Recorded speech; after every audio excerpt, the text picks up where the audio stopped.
Yeah. Okay, recording is started. And welcome everyone to the WAX OIG Roundtable number 18. We had full evaluations concluded a while ago. I'm going to show some projects that were submitted. I probably should start my screen sharing too. Right.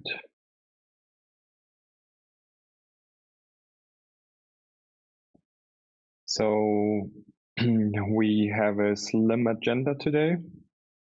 Going to talk through guideline 5.7, some feedback on it, and the timeline, which is not settled yet, but a roundabout is correct. Then we are going to look at the network health slightly, and also I'm going to present some of the contributions we received during the last evaluation. Some nice products are being built, mainly educational stuff. All right, so where do we start? Block producer benchmarks, looking at the month, still a big difference between fast and slow producers in the network. But overall, nobody is exceeding the range of 0.3. And unfortunately, on the reliability part, we had an incident on NAFD blocks, which caused them to lose some rounds in the middle of the night. 96 rounds in total overall. But other than that, we didn't have many rounds missed in the past 2 weeks. Right. Since we are conducting technical evaluations at the moment, it's probably the time to tell you guys we are working on the guild ratings. While we are working on the guild ratings between the snapshot period and the time of voting, we kindly ask you to not send us messages asking why, how you can become a top 21 guild where you are failing, or asking any other things about your product score, so we can focus on the technical evaluation. It seems it happens a lot that we get direct messages from guilds asking us to explain why a score table is empty while we are working on it. So please be patient until we have the scores done, and then we can sort your topics out, right? One addition here. Yeah. If you happen, can you go on the guild ratings? Sure. If you happen to check the guild ratings before the scores have released, and you see your tag is green, whatever, if it's reviewed, T21, standby, or failed, at that stage you can approach us and tell us if there is issues. As long as the evaluation is pending, it means the evaluation is not finished and the scores are not finished. But if we move move past pending and you still see an issue, please DM us. But not in any other case. Perfect. So the guilds rating page also got reworked slightly. We added an alternative view with the rankings, but we are adding tags at the moment to outline that position. A little bit at the bottom, you can find the new global contributions table, which has all the contributions by all guilds in one table, essentially. We tried our best to add, my computer is completely hanging, to add the website and repository URLs to all the products, but we had some hard time digging the information up from recent reports, from last reports. So what we want to do is we want to complete the list with the next evaluation. So whenever on the next report submission, please be so kind and add the website URL or the repository URL to your products so that we can add them to the list and have a feature complete contributions table. That would be good. What we should also agree on is that that the product sheets and ecosystem contribution sheets have been merged into one contribution sheet on the guilds page. We would kindly ask you to list the contributions that we now have in your individual contribution sheet on your report, and possibly add new entries to it if you're working on new projects. But we want the report to be as slim as possible, focused around the contributions that we score your guild on. Talking about contributions, it's time to highlight some of the contributions we received lately, starting with one new product we got delivered from Michael, Wax USA. So he has been working a long time on digesting the different configurations that are possible on different nodes, API nodes, statistics nodes, block producer nodes. And he has provided us a GitHub repository with all the Antelope configs. So there are distinct configuration files in this repository. For example, here, how an API should be configured. Of course, peers are missing here. How a BP can or should be configured, or a ship node should be configured. Those are recommendations from Michael. So it's not what you should use, but it should help you get a good and vital setup. Also, inside the scripts directory, some scripts he uses to manage Node EOS. And I think the real gem is hidden in this Excel sheet here, the config matrix, which is a very good educative material explaining all the different parameters inside your configuration file with a thorough explanation, and also when those options got introduced, with which Wax Leap version, and if they have been deprecated, for example. So if you didn't check this out yet, you can use the global contributions sheet, filter by USA, for example. You can just use the search here at the top. My computer is completely hanging at the moment. And then we have the configurations.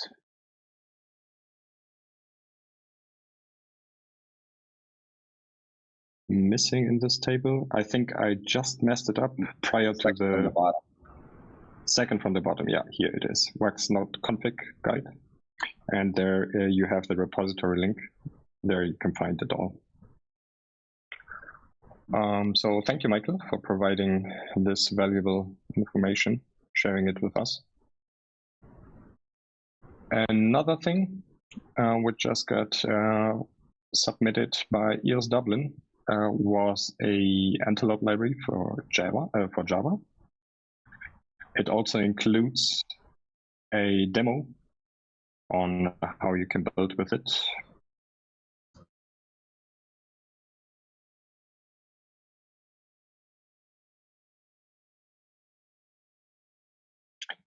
So we didn't have a Java SDK before, but now we have. Another thing I want to highlight is even more educational material submitted by Dapplica. They are writing a guide on creating a game on Wax. This article is, or this series of articles is at the moment 11 articles long. And we are planning to bring it onto the developer docs so that it gets indexed on search engines and people can actually find it and use it. Pretty nice article series. Thank you, Oleg, for the submission. And that's technically it with new submissions we received. Let's have a slight look at Power Up stats. Since we introduced it earlier this year, the Power Up fees collected are ramping up, steadily increasing. And we also see some large usage or large active Power Ups across different wallets. So it still has room to grow by Power Up used number, but it's doing pretty well in helping people to build on Wax without having a large stake at the moment. I found another thing is very noteworthy at the moment.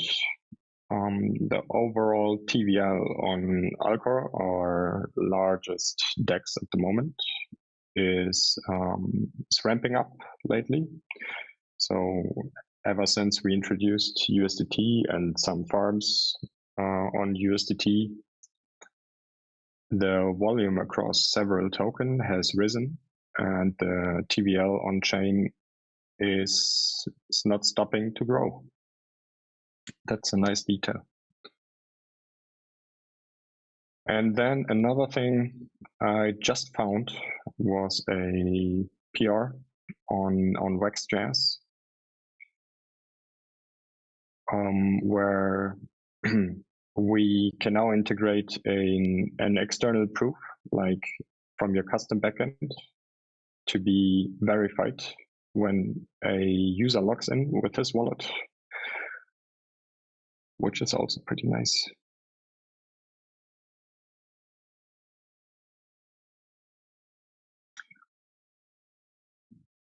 Another reminder for the marketing call we had just a week ago, we are opening the marketing form again for, let's call it season 2. So if you happen to have any good feedback or input to marketing related questions that you want to have discussed with the Wax team and on an open call, we are planning to have this call once a month probably. And the marketing survey, I'll just repost it, is open now, and you can use it to ask your questions, supplement some information that make the question more digestible, and we can actually have it discussed on the marketing call next month. And that's it with a slim official agenda. So we can get into the open discussion. Like always, pick your topic, raise your hand, and let's get into talking. Another one, yeah, I completely missed. We have Ross here with us today, and he's going to give us a short guide on Headsup, right? Yes, Headsup, our Antelope Monitoring and Alerts platform. So if I can share my screen, yeah, I'll just take you through it. Window, share. Okay, cool. So I spoke about it on one of these calls, or must have been about 8 months ago, but it's essentially been 2 years in the making. We've been tweaking it as we go along. The whole idea behind it is it's fine. A lot of us have got server, like hardware monitoring, disk space, networking, CPU, that kind of stuff. But a lot of the stuff out of the box doesn't exist for us to monitor what's actually happening at the application layer, right? So we want to know what, in this case, what Node.js is doing, what Hyperion is doing and what Atomic is doing. So I wanted a way for us to give to anybody joining the ecosystem to simply roll out a solution that will monitor all of their nodes. So how it works, and before you groan, Michael, yes, it uses Docker, but it's so simple, like really, and to be honest, you don't actually really want to open the bonnet. It doesn't matter. It's essentially 3 containers that just spin up in one YAML. There's a Postgres database, there is a website front end, and there is what we call the ingester. So what it does is you load all of your Node.js nodes in it, you load your Hyperions, and it does multiple different API requests. So a lot of the stuff you get from a get info or get from a get health, etc. And it gathers all that information, puts it together in a very easily digestible way, and gives you an alert if something comes unstuck. So let me take it through. You can run up multiple different networks inside of your deployment, all just spun up in Docker. You can see here I've got multiple different networks, but the main one is where we started with, is wanted to build something for Wax, for you to monitor your infra. I've added Wax mainnet and Wax testnet. The home page is like a general, you can see everything's green, that's all good. When you go into your actual Wax mainnet, you can see all of the nodes, right? How Node.js works is you have your block producer is your main node that every other node that you add to it, make sure that it's in sync with. So I thought, it needs a point of reference. So let's just start with your BP, right? The BP is what needs to be in sync with.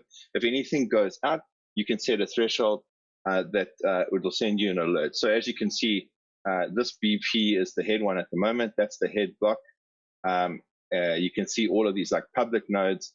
They are currently tracking how close they are following up against one of those other nodes. It's called a sync. So we call it a sync, and it's called a Node.js follower. I've added a whole lot of Node.js links in here. I've also gone and added in a load balancer. If you go into each one of them, you can get a lot more detail. You can see that what size the chain state is, how much is free, what are the supported APIs, what's the latency, what version it's running, and you can actually go ahead and set alerts, customizing on, like, if you want to make sure it's never below 500 milliseconds or below 5 milliseconds, whatever, you could set that alert. It's got some alerts out of the box. Everything you need to make sure that your shiz is running, right? Without you having to go and build a whole scripting solution, go and build Grafana, whatever you need, just kind of brings it. The idea is notification and alerting you.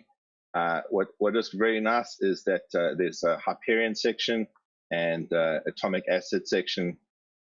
Obviously, they've got different kinds of information that are available in the health kit. You can, if something goes awry with Rabbit, it'll ping up as bad, but it'll actually email you. It'll alert you via Slack and email at the moment. It'll ultimately going to pull in Telegram at some point. On the main page also, like, you can customize what's actually visible. Like, you want to know like what the latency is. We can add it as in a separate column. You can go into your BP and you can make sure, like, what was your last produced block? Has the claimer actually run? What your rank is? You can get alerted for all of this cool stuff, just straight up out of the box. Now, we are getting ready to push a big merge of code that we have been running for, that we've been building quite furiously for the last few months. You can see it's very active. So if you want to spin this up, I would say just wait until next week after. I can let you all know for the latest version, because it is going to be some changes in the configurations, etc. It's mainly just in the Docker Compose. But ultimately, it's just there. GitHub Eossphere Headsup Monitoring and Alerts. I'll put that in the chat, and it's definitely an awesome way for you to actually monitor what's going on without having to go and reconfigure everything. That was pretty quick. Does anybody any questions on it? Like, you can monitor and alert on anything that is easily available via an API. Yeah. Oh, question. Yeah, I wrote it also, but it's what's the bandwidth usage and the disk space for this? I guess it's very light. It's light, hey. And I'm actually monitoring nodes on the other side of the world as well. It's basically just a get info. You can, at the moment, a normal get info is every 3 seconds. The Hyperion is a query every 10 seconds. It's so low, it doesn't even register. We had a lot of issues when we were building it using Python originally, using lots of CPU. It's because I'm not a developer, but they couldn't get it working where it was like multi-threaded. Everything was like serially processed, and we moved everything to Rust, and wow, it just suddenly it went from 120% CPU down to like 5. So it just really worked a lot better. Memory is probably about 2 gig is a healthy way. It's going to use about a gig of RAM. And disk space, I think at this point, I just gave it like 256 gigs just of SSD. I haven't actually manipulated with it to give you like what's the minimum that you can use. I just kind of gave it some stuff. It's not very heavy. But it doesn't. I mean, it really is. It's low. The queries are just kilobytes, right? And your nodes have got a lot more other things going on. This is just a drop. So it seems to be quite fine. Are you reading any logs or so for Headsup? No, okay. No logs. Well, it's got its own database that it makes, but no, it doesn't read logs. It's not a logging solution. I mean, what it does do, it has got a history. It tells you what your alerts were, and this is customizable. So I've got it set for 7 days. So you can see here, 28 minutes ago, there was a latency too long. If you go into it, it says, and then it was cleared, right? So it obviously had a high latency, it was cleared. It was set at 10 milliseconds and it was 212 milliseconds. We had, remember the other day we had that missing blocks we had that lag on Hyperion. So here it is over here. You can see it picked up 14 missing blocks where I've got the maximum is 10. So the missing blocks were calculated what is actually in the database versus what's actually seen on the chain itself. So it saw it as like a miss, and then it records a few. So I suppose there's some kind of logging history with your alerts. Like here's one, there was an error on atomic assets. I'm actually chain status error. Yeah, so all this kind of information is sent in your email and it's sent in Slack at the moment, like your own internal Slack. And yeah, and you can have multiple different networks. Here's our test net. And you can add different things to see on the main page. You know what's really nice is you can see all your node versions, right? How often do you forget what node is running what version, right? If you've got everything loaded in here, you can just quickly go to the page. Oh, look, you can see exactly what's running. You know, that's cool. You can see exactly what your database size is configured. You can see how many megabytes you've got left. You know, all of this is like a valid, cool stuff. And you could literally set yourself up in 30 minutes. Yeah, and then I suppose when you start to, we've got some default settings for the for what to alert on, based on kind of worked for me, and we made that like the default. But you know, you can go in and you can really customize. First of all, what your what metrics you actually show and what ones that you monitor, and customize. You know exactly, you know, how many blocks are you comfortable with it being out of sync with the block producer, you know. And yeah, it's been a labor of love. Hey, this is something that I've been very passionate about, and it's taken ages to get here, because we wanted to incorporate so many things, and then you tend to build it and then go back and rebuild it. Do you have different levels of alerts? So you can set for like mild alerts and panic or stuff like that? No, well, you can tell it what to alert on, but there isn't like a level. I mean, we could incorporate that at some point. You can say, I want alerts on these things, and those things are built from what metrics you add. You know, if you don't want to monitor what the lib is, you can turn it off.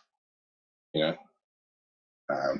Yeah, I asked because how we do it, we have alerts for a lot of things, but we have different kind of levels of seriousness. We have different channels for it, so to speak. So if there is something very urgent, it goes out to place where we always have sound and we always have this available. Then we have less urgent and with something that might be important to deal with as soon as you are at the computer again, or something that is more like, okay, this is a notice that something is up, maybe you should go and check it, but it's not a high priority. And then we have a few different levels like that. Well, we've got green, red, and yellow. Like if your block position on the DPoS ladder changes, you'll get an alert, but it'll be like a yellow alert. If you are behind sync, it'll be a red alert. You know, some things are informational alerts, and some of them are actionable alerts. So we've got that. But I hear where you're coming from. Definitely, it could be something in the future. We could have multiple different alert categories. Yeah, I think I was going more for functionality and making sure that this is something that people are going to use and get value out of. Which I think if you take the time to spin it up, you'll be pleasantly surprised how well it works. You know, it leaves little for you to mess up. You know, like as long as you add your node in, you know, you'll get stats back from it. Pablo with a question, I guess. Question. Yeah, I have a question. It's more or less, what do you have in plans related to service level objective monitoring? So basically, well, what Anders mentioned, but it's slightly higher meta task, I would say. So, for example, we use Datadog for all of our kind of external monitoring, and it's really useful to actually start considering doing something with your hardware when you reach some toll threshold, which is basically SLO, service level objective monitoring. And it provides you with basically a useful tool which just reduces the amount of unnecessary context switching when you have a lot of false positives, false negatives. But you cannot just get rid of false positives or false negatives completely. But in general, you can just monitor the amount of work that you put into your infrastructure and basically alert your team or yourself when you have to start doing something to increase the general reliability of your systems. So I hope I explained this, how it's working in principle, but do you have anything like that maybe integrated in your system? Because it would be really useful to have something similar. The deepest level that it's got is that you can add different people's email addresses and different Slack groups, and you can add multiple of them. But no, it isn't built in a way that it's super granular about what alerts go to what person or have any kind of SLA extra alerts. I mean, we can build it in. You know, it's just not that. And the other thing is that this you run yourself, right? This isn't a service that you have to subscribe to. You run this in your own, so you know all of that. You know, you have no problem with adding your BP to it because it's just yours. And it's running internally and that kind of stuff. So. Yeah, and actually, if I understand correctly, I can use it and try to add this functionality myself, if I understand, because this is open source from your perspective, right? Yeah, everything is in there. I mean, the code's not just like there, but you could totally dig into it. It's totally yeah. Well, if you use Docker and packaging everything without obfuscating the code, I guess. No, it's all in there if you want to. Yeah, no, you're welcome to go and do it. But yeah, in general, something to consider, because it's really useful if you have more than one person in your team, which is yeah, no, we can definitely do that. It's just another layer. The functionality is there. I mean, to get into the dashboard, you have to log in. So we've got that functionality. I suppose those are the next level. I mean, there's stuff that's coded into configuration files that is also very base level that you needed to get it to run, that you can customize if you want. So we haven't added that into the GUI for you to change it. Like you don't, like for instance, there's a weighted threshold for alerts. You need to see the alert 3 times in a row before it pings you on certain alerts. So if your latency is out, it needs to be out 3 times in a row, or you won't get an alert. Because you know what it's like. If you got it set at 200, it'll go 201 for one spike for whatever reason it might be. It's not enough for you to get an alert. That's configurable, and I found 3 is good. Like 3 strikes give me an alert. And if something is broken, it's going to be more than 3 times in a row. Another thing is also how long you want to keep the history inside of the actual the notification history. Like this, I got it set for 7 days, but you can make it longer as well. Those kind of things still need to get added. The idea is that we're going to just keep building on the platform. This isn't just a, hey, look, here's our product, and then put it out there. I've got a guy on the team that's putting hours into it every single month. We totally take any requests of functionality going forward. This next version that's coming out, version 0.1 beta, after 2 years, it's been a labor of love, and it's a solid product that works. And I think now we can start thinking about cool features and great stuff to add, and we'll be taking requests from anybody that's using it. No, thanks. I have a question on this. Which are the configurable notification channels? Only Slack? Slack and email, and then on the web page itself. The next one to add is Telegram. All right. And since it's monitoring from the outside, if we wanted to have a central heads-up installation to monitor the chain, everyone's APIs and atomic assets and so on, we could do it. You can do that. Yeah. But then remember, you are only looking at it from whatever they've got publicly visible to you. Like I know nobody's Hyperion and nobody's Atomic is going to be public facing. You'd go through a proxy of some sort, but you can add a proxy, just like you can see here. We've got there's a load balancer added over here. You can see it's the Wax load balancer, so you can add it by URL. Absolutely, you can do that, and you can monitor everybody's APIs, whatever they've got publicly facing. But great. But the thing is, let's be honest. This is more like real-time monitoring, which isn't necessarily what you want in a sort of global dashboard. This is like it's monitoring every 3 seconds. It's giving the stats the whole time, because the idea is you run this in your own network, right? So, it's for you to make sure that you got all the data. I mean, in a public one, you might only want the stats every 30 minutes. I don't know, whatever. But yes, you can totally run it for the IG. You can spin it up and put everybody's public nodes inside of it.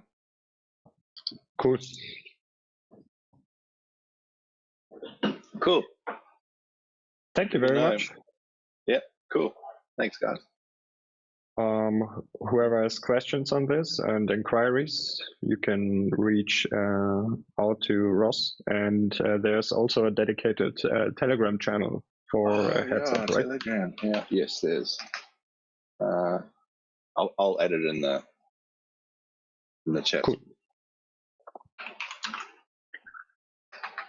All right. Then, anyone else with a question to Headsup? No? Okay, then on to the next topic, which Kiefer just suggested. Social OIG producer failed back. You probably will need to expand on this. So a long time ago, I think it was around the time where Michael for the first time lost like 100 rounds, we discussed being able to unrack producers on Wax. But we didn't have the possibility on Wax because we don't have control over the system contracts. So we can't use EOSU props for that. But things changed because we now have the proxy of the OIG. And while we can't unrack somebody, we could potentially take the votes away. And I'm just considering if that's something we should consider, either forcefully or my preferred option would be opt-in. So if we see somebody's losing rounds and he's losing like now Taco with 96 or 94, at like 30, we just decide to pull the plug collectively, either through, oh, sorry. No, something is happening here. You are in the call 2 times, no?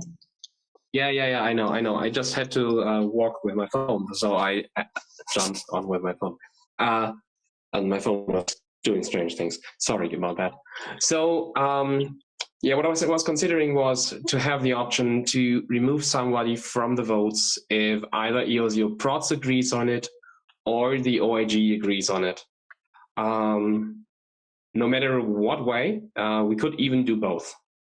So either the OIG removes him or the EOSU Prots can remove him, but limit that with a fallback, like this action can only be called like once a day and it would be opt-in. So only if you allow others to kick your producer out of production, it would be possible to do that through the smart contract. Any opinions on this?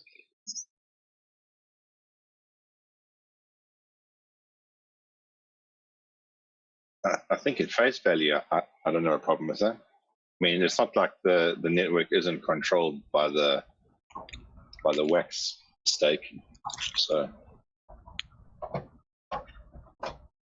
doesn't seem too bad to me.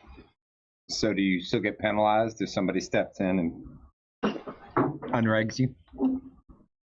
You would reduce your penalty based on when somebody stepped in, because you would lose less rounds. If somebody steps in after 30 rounds lost, you simply stop losing rounds and you get less of a penalty. Yeah.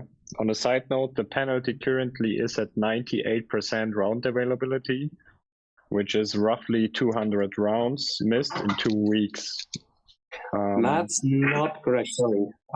Penalties. You start catching a charge after about 7, if I recall right. That's So after 2 rounds, 99. you lose some points. At 9 rounds, you lose some more points. And if you drop below 99%, you are penalized. And if you drop below 98%, you lose minimum requirements. So as bad as it gets.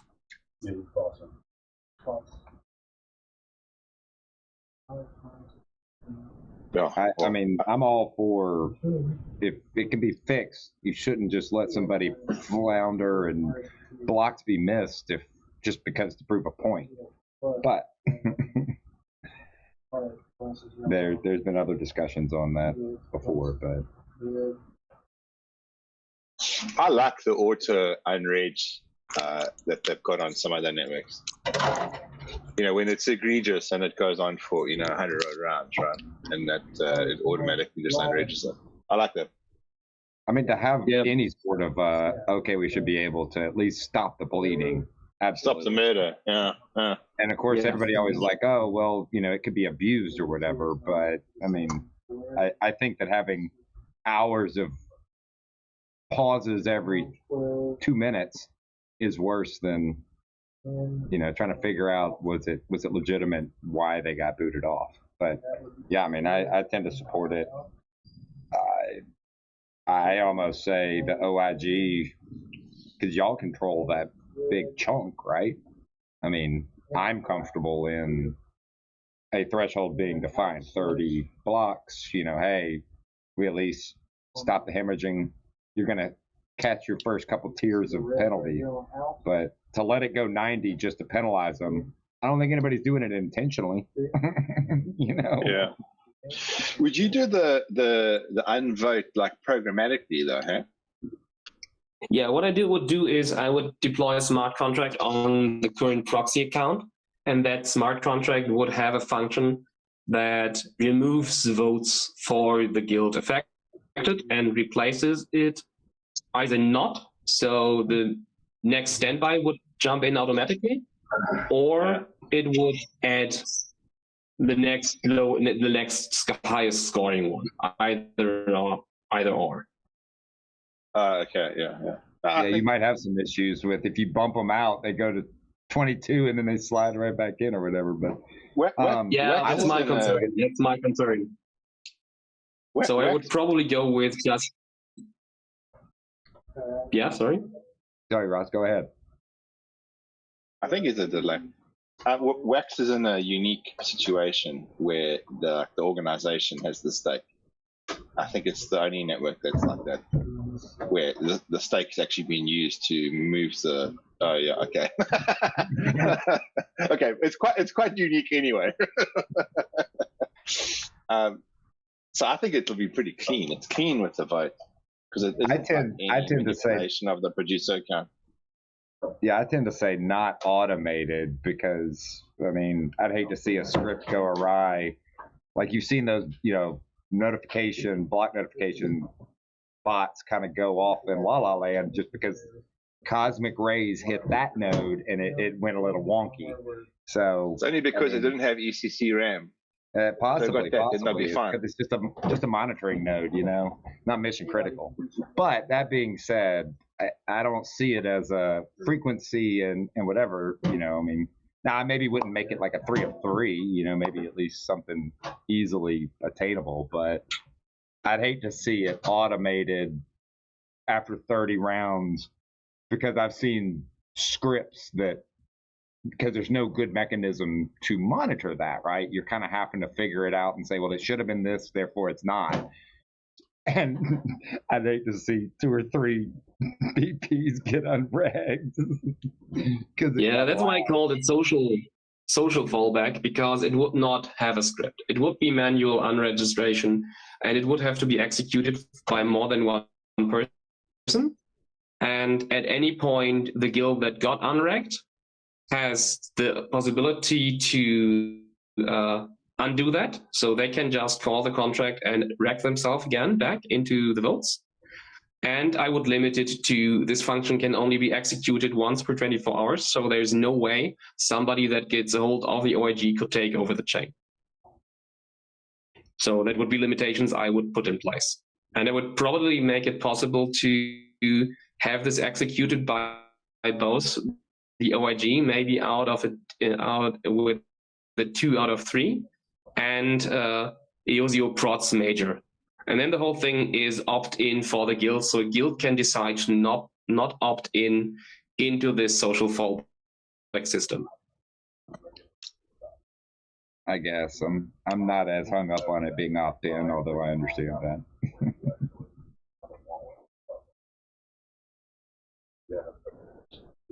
I'm gonna look at the health of the chain as the y'all are elected to help us. Or we make it the other way around. We make it opt out. Well, I mean, the people that wanted it to be opt in to begin with are probably against opting out. But anyway, for the sake of the argument, I think it's for greater good. And I mean, worst case, you unreg them, they're not top 21. Hopefully, they'd realize it relatively quick and try to resolve it. It's not in any way permanent. I'm sure you have thought a lot about this, but I feel like something like this should be considered properly, and all potential risk factors should be considered before implementing a thing like this, because it can be a bad spot. Andrew's You always already had a been few, England. but I mean, they're surely this is something that should be discussed properly with folks engaged in the question. Yeah, to be honest, I have not thought about this at all prior. It just popped my mind and was making it up as I go. I just wanted to collect some initial feedback if I put more resources to it or not. Most honest answer I've heard today. I don't know, man. I just popped it out my ass. Thought we'd talk.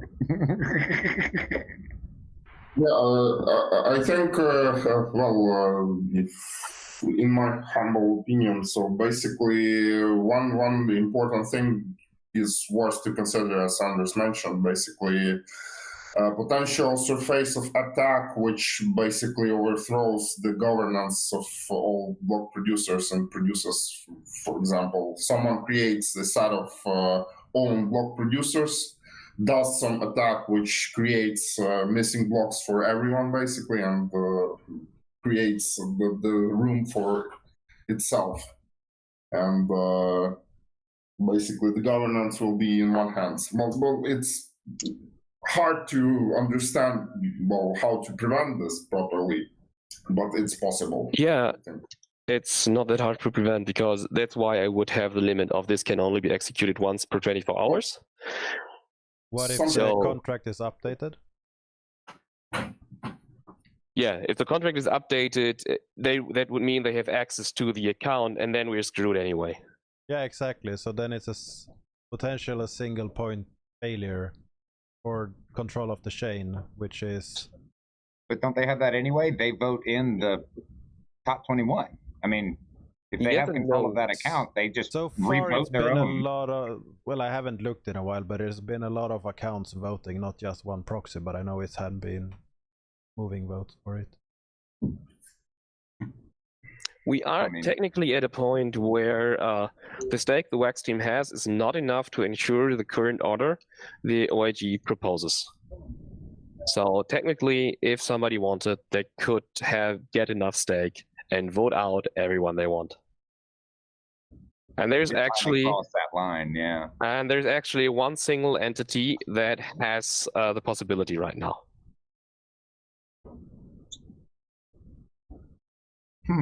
I should call him.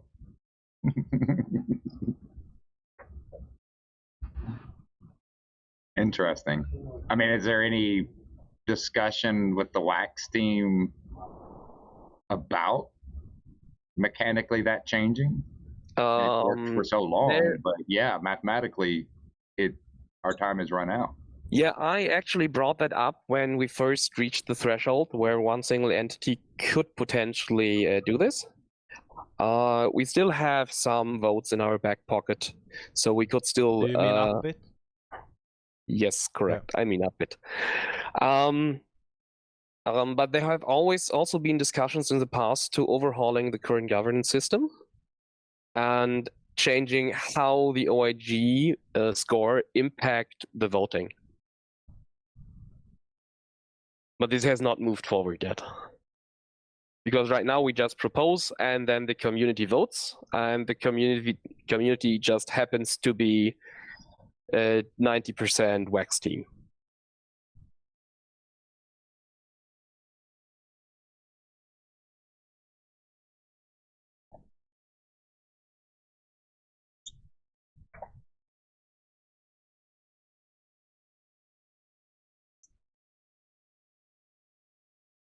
Interesting conundrum.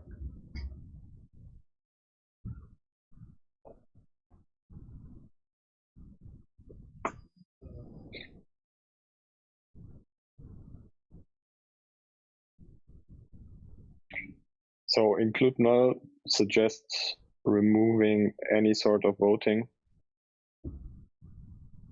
and making everything based only on OIG score. Yeah, there was this proposal I drafted like a year or two ago that did not remove voting entirely, but what it did was it applied a weight to the votes. So based on your score, the votes you get would be worth more. Yeah.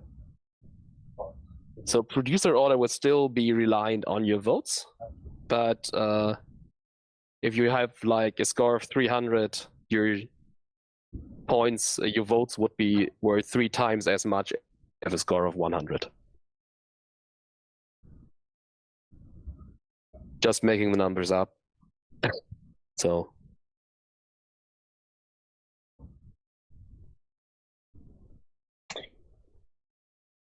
The problem is making everything based on the OIG score alone would make us too centralized, and that also done on paper. And yeah, we don't have a WAX foundation yet that is properly decentralized in any way.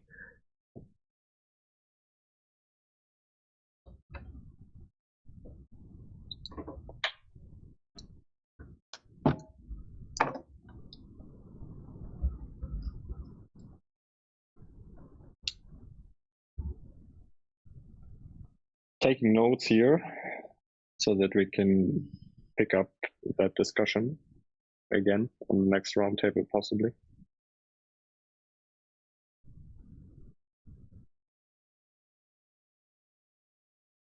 Any other feedback, input into that topic? I'm curious what the WAX team says.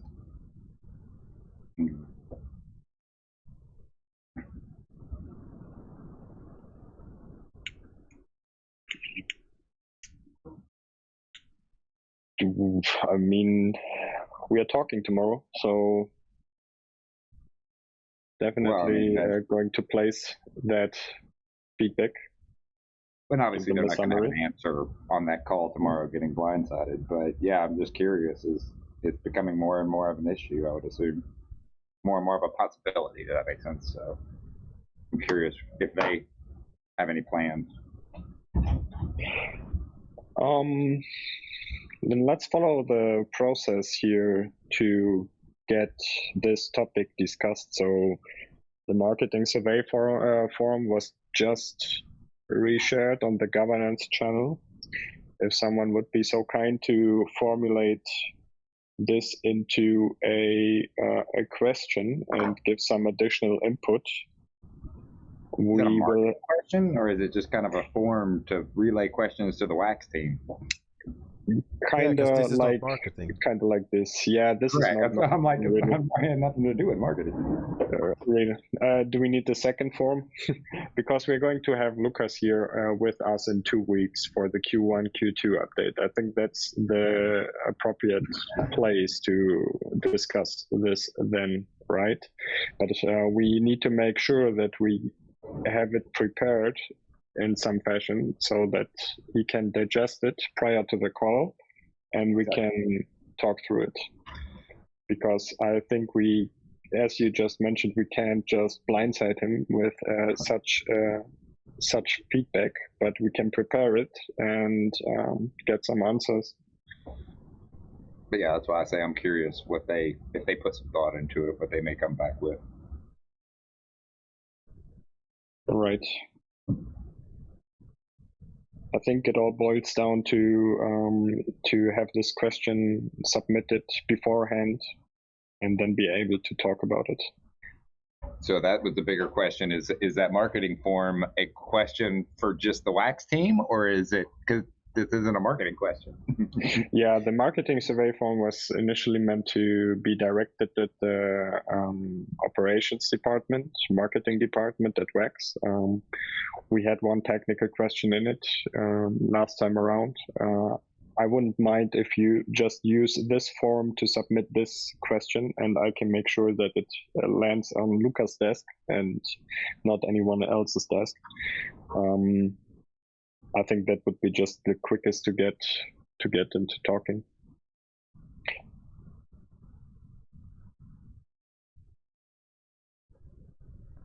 Or let me know if you need another form or any other process is better suited to get those topics discussed. I know, another Telegram group. That's what we all need. Yeah, probably.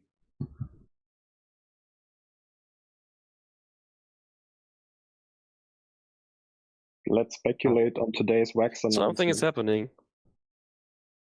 So, did anything happen or what? I don't know. When are we stopping the recording? Yeah, we I can believe he would do that. I can stop it whenever. Yeah, right. So let's close the official agenda now. Since announcements are not part of the agenda bingo, we won't discuss it inside the official agenda. And let's stop the recording.